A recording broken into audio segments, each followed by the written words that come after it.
Nimeona mjadala ambao unaendelea baada ya kauli ya Rais wa Jamhuri ya Muungano wa Tanzania akiwa anazindua mradi wa maji wa Same Mwanga Korogwe, kusema kwamba serikali ipo katika mpango wa kununua umeme kutoka nje ya nchi kwa ajili ya kukabiliana na changamoto ya kukatika kwa umeme katika ukanda wa kaskazini unaojumuisha mikoa ya Arusha na Kilimanjaro. Ni kweli serikali ipo katika mpango huo kama alivyosema Mheshimiwa Rais, na naomba kutoa ufafanuzi kama ifuatavyo. Umeme wetu Tanzania kwa sehemu kubwa unazalishwa kutoka upande wa kusini mashariki mwa nchi yetu. Sasa kutokana na kuzalishwa katika upande mmoja wa nchi, shirika letu la ugavi wa umeme linalazimika kuusafirisha umeme huu kupitia gridi ya taifa na kuusambaza nchi nzima.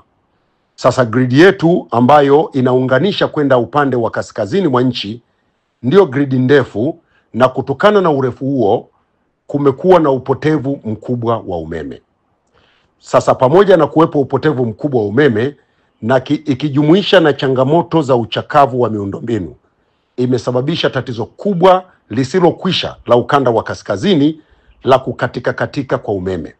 Wataalamu wetu wanasema pamoja na kusafirisha umeme mpaka kwenda huko, nchi yetu imekuwa ikitumia zaidi ya shilingi bilioni 32 kugharimia upotevu wa umeme unaotokana na kusafirisha umeme kutoka kwenye vyanzo vya uzalishaji hadi ukanda wa kaskazini. Sasa kutokana na hilo, sasa serikali katika kufanyia kazi changamoto hii imeamua kufanya uamuzi wa kununua umeme kutoka Ethiopia kupitia Kenya ili ukaimarishe gridi yetu ya taifa katika ukanda wa kaskazini. Na tunafanya hivi tukiwa tumezingatia mambo mengi. Kwanza, kukabiliana na changamoto hii ya kitaalamu, kwamba tukiendelea kutegemea kusafirisha umeme kutoka kusini mwa nchi mpaka kaskazini, kuna changamoto kubwa ya umeme kuendelea kuwa unakatika kutokana na changamoto za kiusafirishaji. Hiyo moja. Lakini pili, hasara tunayoipata kutokana na upotevu wa umeme.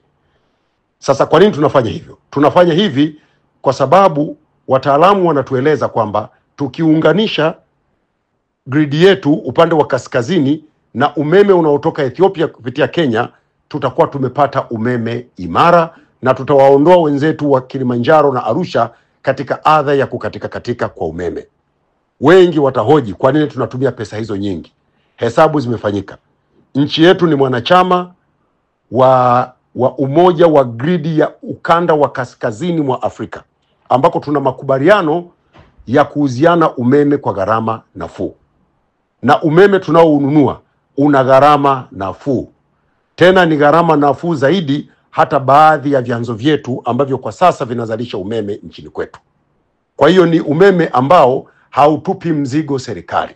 Zaidi unatupunguzia kwanza kadhia ya kukatika kwa umeme, lakini pili unatupunguzia kadhia ya upotevu mkubwa wa umeme unaosababisha upotevu wa zaidi ya shilingi bilioni 32 kila mwaka.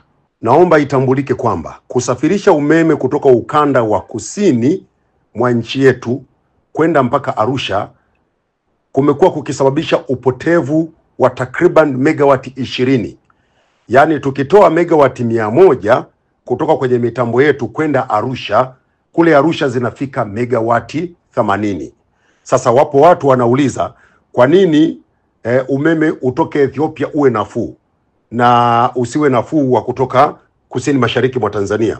Ni hivi, sisi tunahesabu kutoka ilipo mita ya kutuletea megawati 100 ambayo ipo Namanga, Kenya, ambako ni mpakani mwa Tanzania na Kenya. Na sisi wenyewe tumeweka mita yetu ya megawati 100 tutakapoanza kuwauzia umeme wetu kwenda Kenya. Kwa hiyo haya mambo ni kubadilishana. Panakuwa jirani kwa sababu tunahesabu ilipo mita ya megawati 100 za kutuletea umeme Tanzania ambayo iko Namanga. Pale ni jirani zaidi kuliko huku kusini mwa Tanzania ambako tukitoa megawati 100 Arusha zinafika megawati 80. Sasa utaratibu huu wa kununua umeme sio tunaanza sasa, ni utaratibu ambao umekuwepo. Tunanunua umeme kwa ajili ya mkoa wetu wa Kagera kutoka Uganda, tumeunganisha, tunanunua.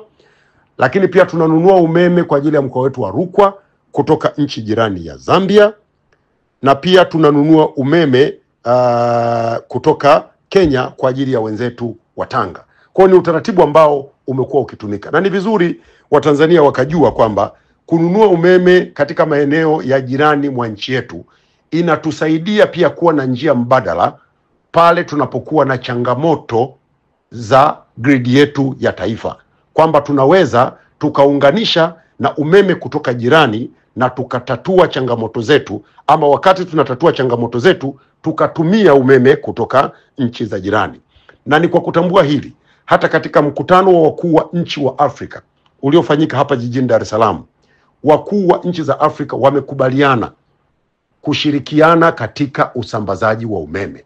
Wakuu wa nchi wamezungumza juu ya kuwepo soko moja la umeme barani Afrika.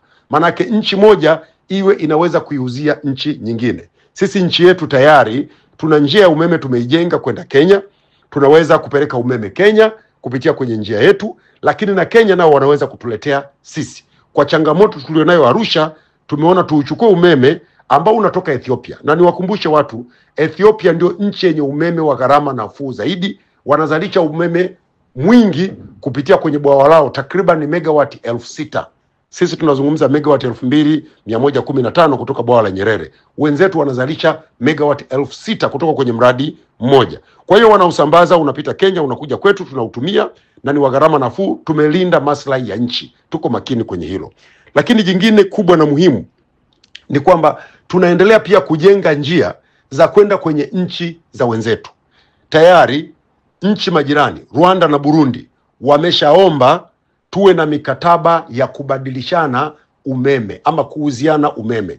Manake ni nini? Hii ni fursa. Tunaweza pia tukapata umeme kutoka sehemu moja na tukauuza sehemu nyingine, tukapata faida kama nchi.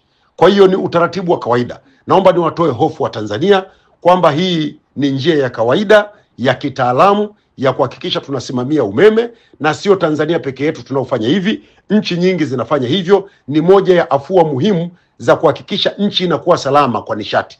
Tukitegemea umeme wetu tu wa grid ya taifa inaweza kupata changamoto yoyote. Ikipata changamoto, mkiwa mna maunganisho hayo na nchi zingine na mnabadilishana umeme, inawasaidia kutatua changamoto. Nadhani limeeleweka vizuri, na tumshukuru sana Mheshimiwa Rais Dr. Samia Suluhu Hassan kwa nia yake thabiti ya kuhakikisha tunakuwa na umeme, sio tu umeme wa kutosha, bali umeme wa uhakika, na tunakuwa na njia mbalimbali za kukabiliana na changamoto za umeme. Asanteni sana.